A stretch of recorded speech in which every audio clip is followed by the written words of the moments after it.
Every exam, she would stick her pencil into her mouth and stir it around incessantly. No matter how painful it was, she forced herself to endure it until she threw up her breakfast. This way, she could use feeling unwell as an excuse to leave the exam room early. She would then quickly go to the bathroom, retrieve the phone she had hidden in the toilet beforehand, and send the answers to her classmates in Thailand. Upon receiving the answers, they would encode them into barcodes and stick them onto their pencils before bringing them into the exam room. The answers were differentiated based on the thickness of the lines. However, Lisa had aroused suspicion from the proctor due to spending too long in the bathroom, making her already highly strung nerves even more tense. In a panic, she tried to flush the phone down the toilet, but that was futile. She had no choice but to temporarily hide the phone in her shoe. Unfortunately, as soon as she came out, Lisa discovered that her accomplice had been caught. It was clear she couldn't stay in the exam room any longer, so she would have to send the remaining answers after leaving. This would really test Lisa's memory, because with such a large number of exam questions, the longer time passed, the harder it would be to remember the answers. This was why they had to send the answers from the exam room bathroom.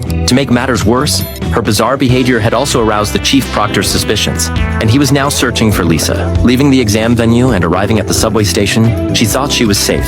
Little did she expect, the chief proctor had actually followed her there. Lisa quickly took off her hair tie to disguise herself as a passerby.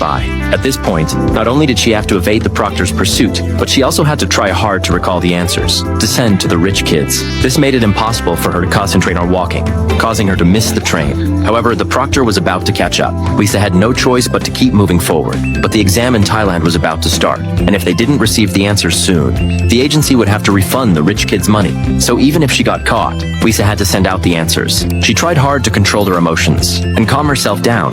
Finally, she remembered the answer to the last question and sent it out. But by this point, she had been driven into a corner, and the proctor's footsteps were getting closer and closer.